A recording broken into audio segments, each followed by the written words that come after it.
It makes no sense when you could afford security whenever you move out of your building, out of your home. Well, you're asking for problems that are so unbelievably unnecessary. Well, I think that's how we think about it. And he's a young guy, man. He's half my age. We're thinking about it very different. And listen, I understand that Polo probably thinks that I'm soft, that I'm a punk, or whatever else, but when situations have happened, I've protected myself. Sometimes with, potentially lethal force, because I'm not just going to sit down and die. You know what I mean? Like we've talked about the home invasions and stuff like that. Like I'm not, there's too many people that I support. I have too much family. I have employees. Like, you know what I mean? I have people that depend on me. I can't just let someone who's angry take me out. Like there's too many people counting on me. And, I love my own life too much. And I'm not trying to show anyone that I'm tough. When you see me out with security, these are real security. A lot of times these are NYPD, LAPD, actual serious guys, because I don't want to have to carry a gun and have to shoot someone and deal with the repercussions of shooting someone. And in certain places, you might be found guilty of murder. Like I remember when I got my gun in New York, they explained to me that if someone breaks into your house and you pull your gun out and they turn around and run and you shoot them in the back, that's murder. Now you could say, but I thought that they were going to turn around and shoot me because I saw them with a gun. Doesn't matter. You'll get charged with a murder. Yeah. And I don't want to have to deal with that. I'd rather have someone, my security person, deal with that and get on the stand and they deal with that themselves. I'd rather spend a few hundred, because security ain't that expensive. In my concealed carry class, my instructor says, which by the way, we watched this whole thing for how, because New Jersey had these new statutes of how we could, he said, listen, if you ever pull that gun out, you better hope you're the only person that could potentially go to court. Meaning, you better kill that person. You better kill him. Like if you need to pull that gun out, you got to kill that person. And that's what I mean. Like, and that's like okay, Polo, I'll meet up with you. I'm gonna bring my gun with me. Yeah, like, New Jersey, Polo starts you getting get loud. time for Polo even starts getting threatening. loud with me, right? Polo lunges at me out of anger. I pull out and I kill him. I shoot him in the head. Because when I pull out, that's it. Now I've just killed Polo G. Over what? Because I want to show that I'm tough and I'm going to meet up with him because he challenged me to meet up.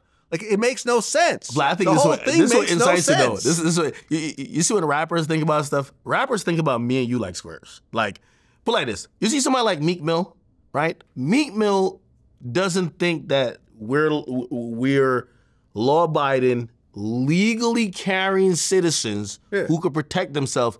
They look at themselves like shark, and we're prey. Yeah. Right? It's not the case. In every interaction, they look. So when you even say something like that, I guarantee if Polo's listening to this, he's like, yo, this guy's a goofy. Like, he really think, which here's the thing. You could get killed by anybody. Yeah. Right? And usually the person who's more in fear of their life is going to do the most to protect their life. Exactly. So but again, from my experience, rappers, they believe that the square, the law-abiding citizen, would never do anything to protect their life in the sense of using a weapon or anything like that. You get what I mean? So sometimes they look at it like, wait, are you trying to disrespect? Oh, you must think I'm soft if you think you could do that. It's like, no. Anybody could, if anybody who has a legal weapon, and if they have that weapon around and they feel in fear of their life, it could go any way. You know what I mean? I never meant to disrespect Polo. What I said was out of concern. And what I'm saying now is out of concern because I did one of his first interviews. He even told me how when he was locked up, he made a little note about things he wants to accomplish in life, and a Vlad TV interview was one of those. Like that touched me. You know what I mean? I was like, wow, like I'm flattered that this artist who's now a big artist, you know what I mean? And I told him, I'm like, because at one point he was like saying, yeah, blood. I'm like, blood? I'm like, hold on. Here's this tweet where you're saying GDK.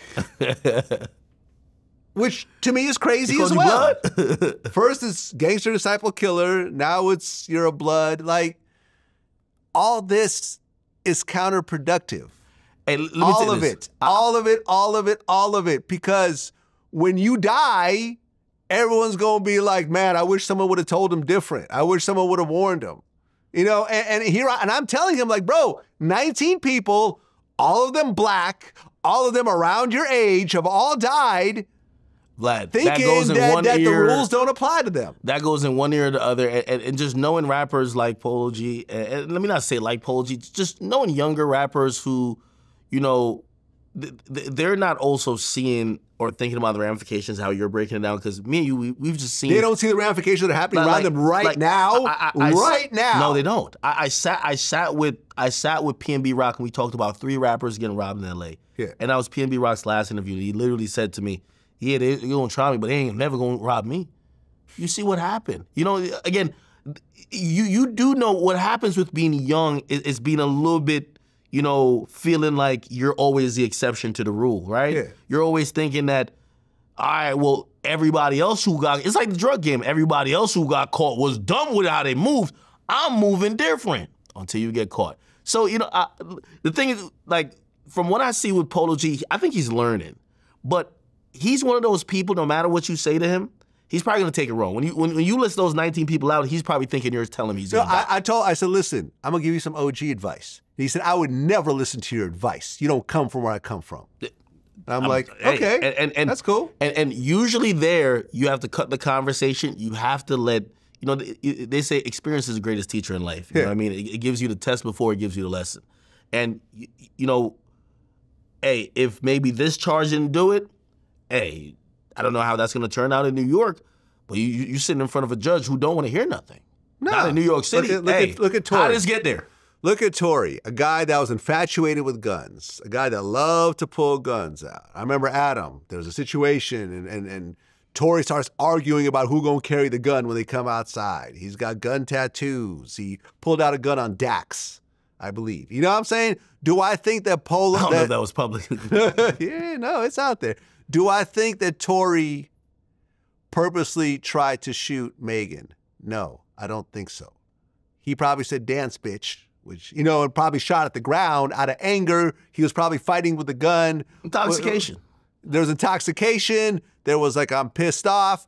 But that gun shouldn't even been there. Here's the funny part, which you hear from a lot of rappers. And right when Polo G, when I said, would you move differently? I didn't expect him to comment on the case. I thought he was going to say something to the effect of, now we get more security, or I got security going to do what they're going to do. A lot of rappers will have the security. You know, I remember interviewing Nardo Wick. Yeah. Nardo Wick's like, yo, I wouldn't trust no security shooting for me. No, he's like, yo, I've usually told the security to give me the gun now. Like, all right. Right. You got it. Okay? Yeah. You know what I mean? Like, yeah, man, some people all right, John Wick, go ahead, brother. Some people have got to learn the hard way. He said the security's ducking. I took the gun and I'm like, yeah. If the security's ducking, I'm making sure I'm ducking too. I'm ducking behind the security. Yeah, exactly. Exactly, man. And like I said, man, but, you know, I wasn't trying to disrespect the dude. It was really words out of concern because me and him had no beef. Did he have a problem with the way I described our bank interaction? He didn't deny it.